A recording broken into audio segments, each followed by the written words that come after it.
Wanting to learn how to convert traditional stud and track soffits to drywall grid? Well, this video is for you.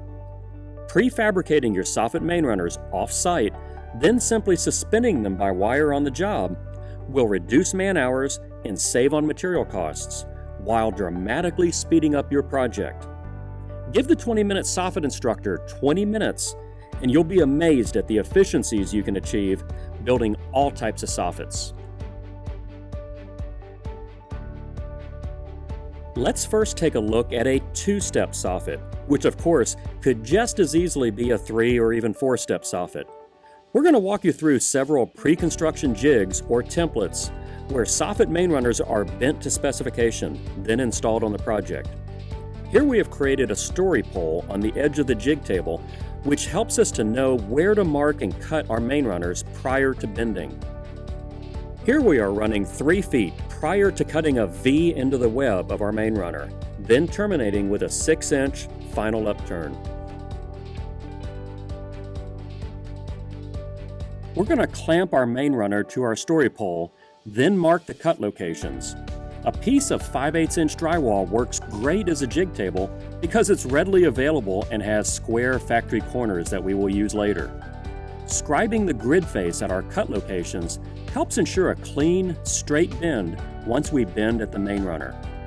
This cut was marked by a V, which we are now cutting, and allows us to easily bend our grid in on itself prior to the installation of a DW90 clip.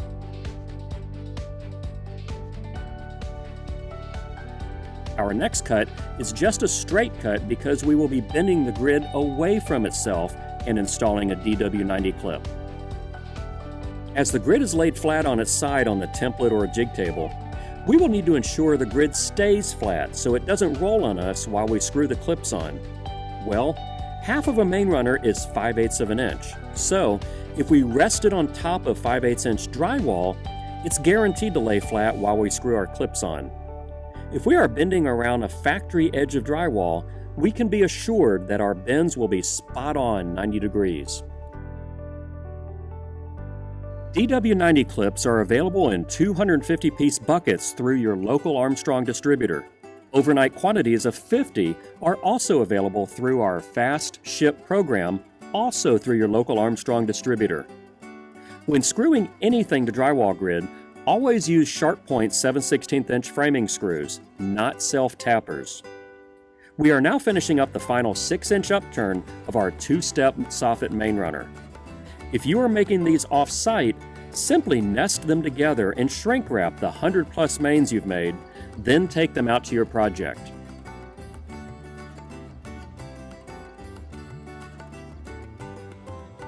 After getting to the project with pre-bent main runners, all we need to do is pre-bend our hanger wires to the correct laser height, then simply hang the mains 4 feet on center, which definitely beats framing bent studs every 16 inches. Because we need framing every 16 inches to screw our drywall to, we are now stabbing in 4-foot drywall cross tees on 16-inch centers, since it's only the cross tees that we screw the drywall to.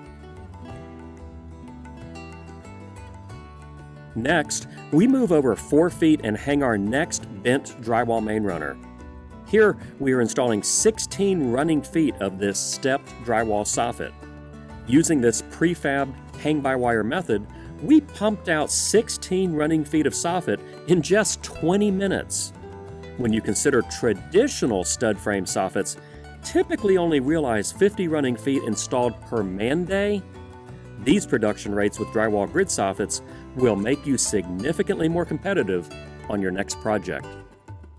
Prior to installing our cam utility angle at the soffit bends, we need to square up the soffit. Here a dry line is being run directly underneath a cross tee route hole on the bent main runners. Each main needs to be adjusted right or left to make sure the route hole is positioned directly above the dry line. After your main is lined up, simply screw attach it to the wall. When all mains are lined up to the dry line, your soffit is guaranteed to be square. Next, we have 4 runs of 1.5 by 1.5 cam utility angle at the 3 bends, as well as the upper termination point of our soffit. Cam, or knurled angle molding, comes in 1.25 1.5 and 2-inch sizes. We offer cam in 25 gauge, 20 EQ, and true 20 gauge with 033 metal thickness. Cam's knurled edges make it easy on your skin, while the 4-inch starter holes make measuring and screwing a breeze. Well, that's about the straightest soffit I've ever seen, and it was built in only 20 minutes with no excess stud framing to structure. Oh, and the MEP guys love not having to navigate around needless plenum studs. If you would have built this soffit traditionally, you would have used 380 lineal feet or 231 pounds of studs that extend on 16-inch centers all the way to structure. By using Armstrong Drywall Grid, you reduce your steel consumption to 212 lineal feet or only 55 pounds. By specifying Armstrong Drywall Grid, which contains less embodied energy than traditional stud soffit framing, you are contributing to a reduction in the life cycle impact of the interiors and the overall building. Download from our website the EPD, or Environmental Product Declaration, for Drywall Grid, and go green on your next soffit project. Excited to start building Drywall Grid soffits? A web tool is coming soon to help you calculate quantities and savings using Armstrong Drywall Grid over stud and track.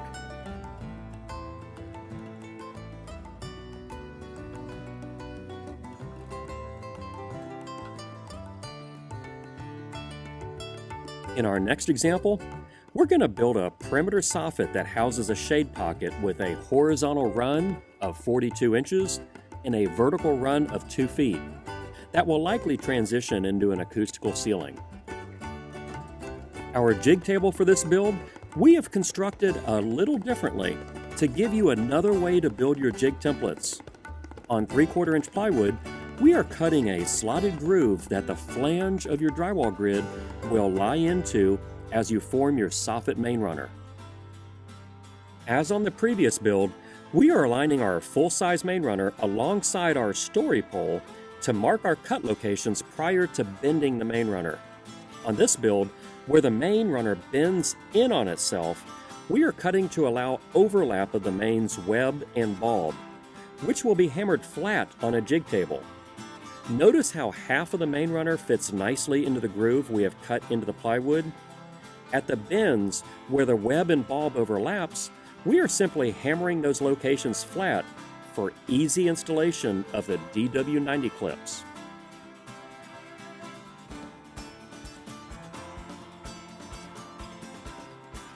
The DW90 clips, which are also available in 30, 45, and 60 degree bends, are just screwed into the main runner with 4 7/16 inch sharp point framing screws.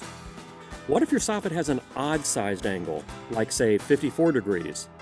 The RC2 clip helps you achieve most other size angles you may run up against when building soffits. At large upturns like this 24-inch upturn, we want to kick back with a 45-degree scrap brace back to the horizontal portion of the soffit main runner. To get your first couple frames out of the plywood template, just pry them out. The remaining frames will insert and remove easily. Again, if these are made off-site, just shrink wrap them and send them out to the job site. Here, we are installing 20 running feet of this perimeter pocket soffit. There are only 6 bent main runner frames, and at only 2 wires per frame, only 12 wires will hold this soffit up. Like on the previous installation, 4-foot lateral cross tees are installed on 16-inch centers. To help square up the first 2 main runners, we are screwing some diagonal T-scrap to the face of the soffit to hold it into place until the whole installation is finished and braced. The use of a laser card makes it easy to accurately pre-bend your wires prior to installing your bent soffit mains. With the first 2 mains diagonally braced, we can easily apply the pressure needed to stab our 4-foot cross tees into place. Just look down along this soffit. If you built this soffit out of stud and track, Would you be continuing vertically with studs all the way to structure, which obstructs the MEP trades and adds unnecessary labor and material to your project? To ensure absolute squareness, run your dry lines under a cross T route hole prior to installing your cam angle. Once aligned with every route hole, secure your soffit main to the cam angle at the wall. 3 runs of cam will be installed at the 2 pocket bends, as well as the outside 2-foot vertical bend.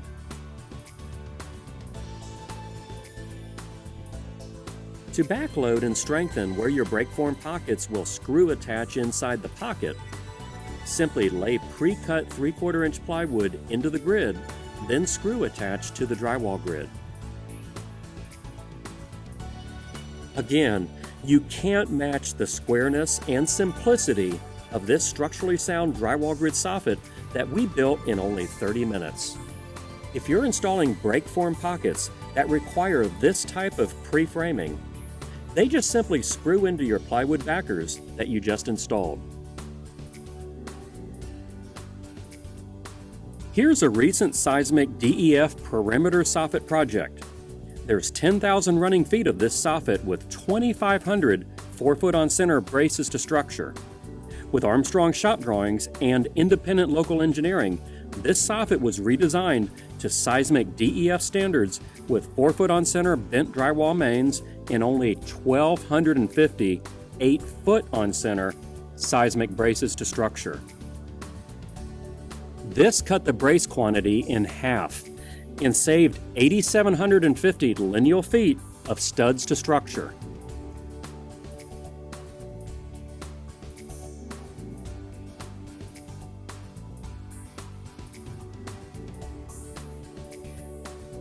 In this third Soffit 101 example, we are going to truly suspend 20 running feet of 90-degree soffit with a slightly different type of specialized drywall grid tee. First, we are installing Strongback SB12, which is what we will suspend our framing tees from. For small 30, 45, 60, 75, or 90-degree soffits, quick stick soffit tees quickly bend to these 5 designated angles, utilizing a protractor that was built into the tee. Simply lock the angle that you need with a sharp point screw and you're ready to hang your soffit. Quick stick soffit tees are designed to be hung on 16-inch centers, not 48-inch on center like the soffit main runners on the previous 2 installations. Please refer to this membrane loading chart when using quick stick soffit tees. We will start with the first quick sticks tee installed against our starter wall, then secured to our Strongback. Notice how we dog-legged our Strongback with enough length to secure to a wall stud? When splicing 12-foot lengths of Strongback together down the running distance of your suspended soffit, just splice together with a scrap piece of angle and 2 screws on either side of the splice. We are using a different type of utility angle at the walls for this build. Lamb locking angle molding has locking tabs on 8-inch centers that helps us space and lock our tees on 16-inch centers without measuring or marking the angle. After locking the tee at the wall, simply level, clamp, and screw attach to the Strongback while aligning the center of the quick sticks tee with the 8-inch on center routed screw location on the Strongback. You will need 2 sharp point screws at the tee Strongback interface. As with the other soffits, a square soffit is a good soffit. Simply square with a dry line under a similar measured and spaced route hole prior to installing your lamb angle. Yes, I said lamb angle. I'm also using the locking angle molding to properly measure and space the leading 90-degree edge of our soffit. The strength of lamb is that it measures for us and locks the tees into place. A screw is still recommended at the soffit edge and wall for a rock-solid installation prior to drywalling.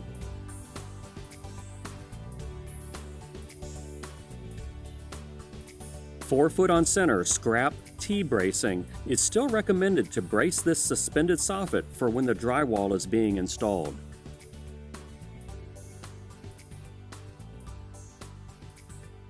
Isn't that beautiful? The perfect combination of construction efficiency and minimalist design that will perform as well as any stud frame soffit installation.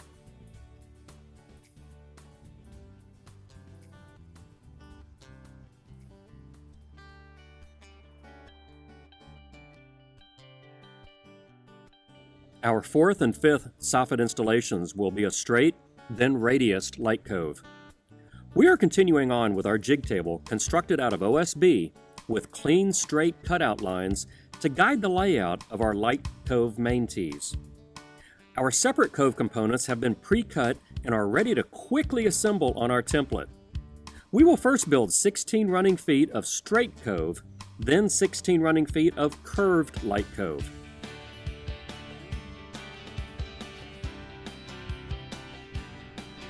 5 pre-jigged light cove T-frames are suspended by 12-gauge wire, then connected with 16-inch on center 4-foot drywall cross tees.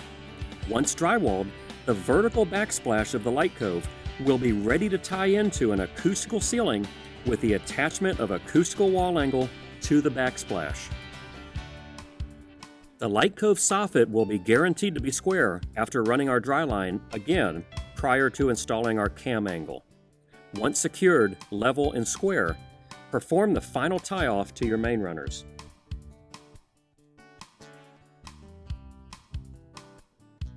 On this light cove, you will have 3 runs of cam utility angle, 2 runs along the front, and 1 at the bottom of your vertical backsplash. Now, let's move on to the radius light cove.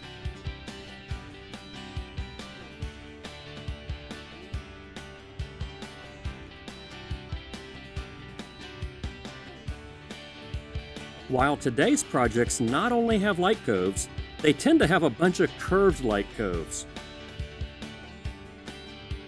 Let Armstrong custom shop draw your radius light coves. Here's how to build them. Our radius light cove will be suspended from a flat drywall grid subceiling above our light cove. First, we will need to install a radius cam angle interface for our light cove frames to drop off of. First, you will need to draw your radius on the floor, directly below where the light cove radius cam angle will be installed. Next, crimp your cam to curve it precisely to the marked radius on the floor. We are using a radius angle crimper from Radius Track with crimps every 8 inches. Our cam with its 4-inch on-center starter holes is a great measuring stick when determining where our 8-inch on-center crimp marks will be. If you crimp more frequently, the tighter the radius. Let's transfer our radius from the floor vertically with a plumb laser to our subceiling above. Mark the angle attachment point on every tee by sliding the plumb laser along the line on the floor. Our light cove frame sections are now being hung while installing 4-foot cross tees in one step, then finally clamping and screwing to the radius cam that we previously installed. If the radius on your project is tighter, then you will need to increase the frequency of your light cove mainframes while reducing the length of your cross tees to meet the demands of your radius. As you can see, we are able to meet a fairly aggressive radius by just keeping our light cove mainframes on 4-foot centers, which is pretty amazing.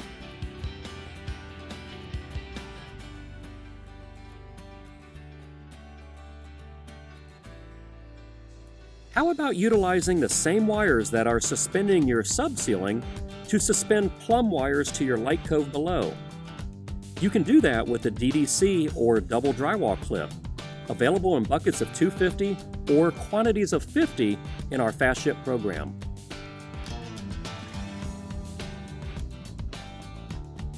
You will have 3 additional runs of radius cam angle that match your original template on the floor.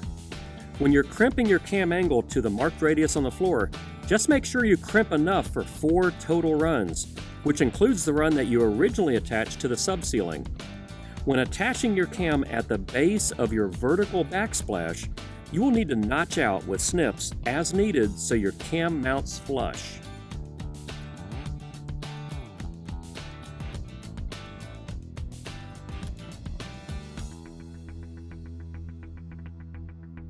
Now, you may ask, what do we do with these 5 random lengths of main runners coming out off the back end of our light cove? Let's just run a straight dry line and mark off cut locations on each of these mains. After cutting each main to our markings with snips, we simply square off all 5 light cove mains with a straight main runner. Now we will have an efficient platform to continue a straight installation for the rest of our lower drywall grid ceiling installation. This lower ceiling can, of course, be suspended with a DDC clip and plumb wires, which transfers the lower ceiling load up through the upper ceiling all the way to structure. Isn't that cool? How are you going to build your next drywall light cove?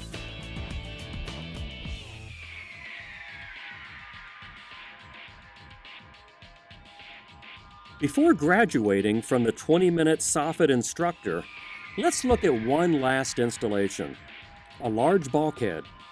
These prefabbed frames have a 4-foot vertical drop on the right and a 4-foot horizontal run, followed by a 2x2 pocket, which could tie into a wall or terminate out in the middle of a room like we have here. If terminating in the middle of a room, additional 4-foot on center bracing to structure will be required for lateral force and squaring of the bulkhead.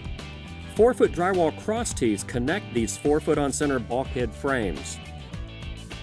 At the top of our 4-foot vertical run, we need to install a wire. Tie through an existing wire hole with at least 3 inches of main runner web steel from the hole to the top as shown. That's construction excellence in the 21st century. If you would like assistance with shop drawings on your next Soffit project, contact your regional Armstrong installation specialist who will sit down with you and determine the best way to design your soffits with Armstrong Drywall Grid. So, what will it be? 16 inches on center or 48 inches on center? 16 inches on center or 48 inches on center? 16 inches on center with all that extra steel to structure, or 48 inches on center?